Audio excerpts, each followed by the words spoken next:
Hello everyone, welcome back to my channel Abhik Art. তো figure drawing, এই যে complete figure ড্রয়িংটি কীভাবে করলাম তো সেটাই তোমাদের দেখাবো। আর একটা কথা, যেটা ফিগার ড্রয়িং কেন ইম্পর্ট্যান্ট সেটা বলছি।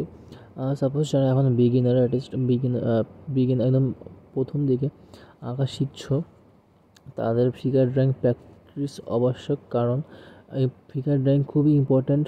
যদি তোমরা চাও যে কোনো কলেজে চান্স চান্স পাওয়ার জন্য বা কোনো কলেজে পড়বে, তাহলে কিন্তু তোমাদের মেন লাগবে যেটা ফিগার ড্রয়িং প্র্যাকটিস। কারণ বিভিন্ন কলেজে, আর্ট কলেজে যে এক্সাম হয় সেই এক্সামে কম্পোজিশন ক্রিয়েট করতে বলা হয়। বিভিন্ন কম্পোজিশন বলে দেয়, তোমাদের সেটা ক্রিয়েট করতে হয়। মিনিমাম সেখানে 2 থেকে 3টে ফিগার রাখতেই হবে, আর একটা অ্যানিম্যাল ফিগার থাকতে হবে। এই নিয়ে একটা কম্পোজিশন ক্রিয়েট করতে বলা হয়। তো সেটাও তুমি কমপ্লিট করতে পারো লাইন ড্রয়িং দিয়ে।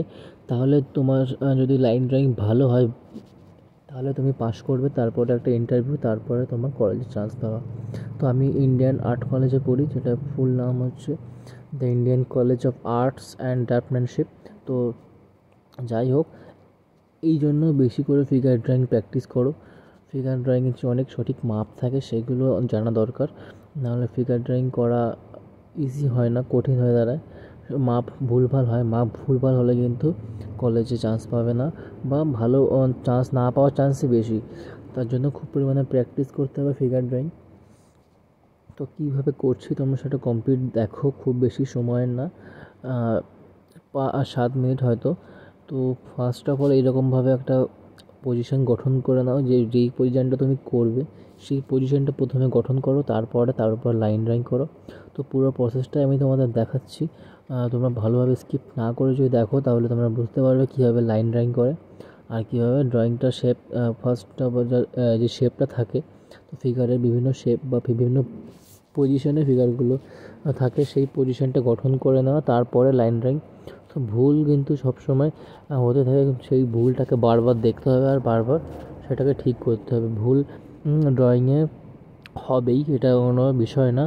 যারা বিগিনার বা যারা প্রফেশনাল আর্টিস্ট না, তাদের বিষয় আলাদা। যারা আমরা শিখছি, তো তাদের সবসময় ভুল হওয়ার সম্ভাবনাটাই বেশি থাকবে, কিন্তু সেই ভুলটাই সবসময় প্র্যাকটিস করে করে ক্লিয়ার করতে হবে।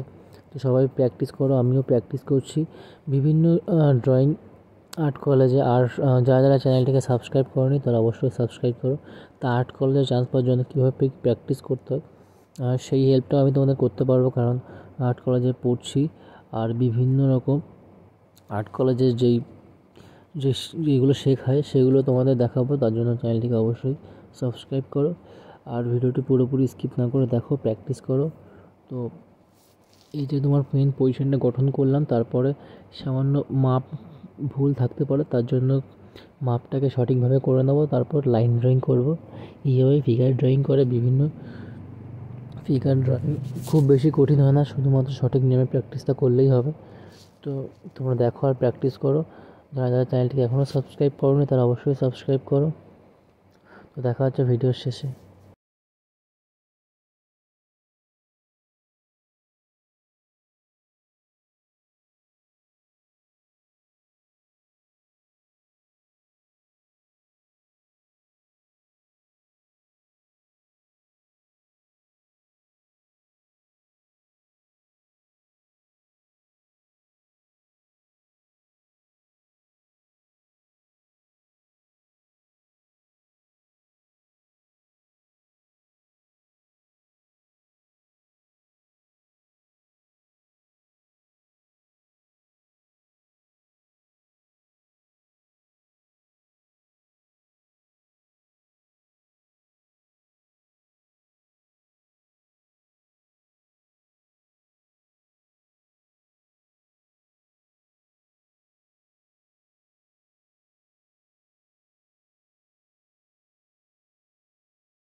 তো জাস্ট আইস, মুখের ফেসটা কোনো রকম লাইন দিয়ে বুঝিয়ে দেবো, কোনো ডিটেইলিং না।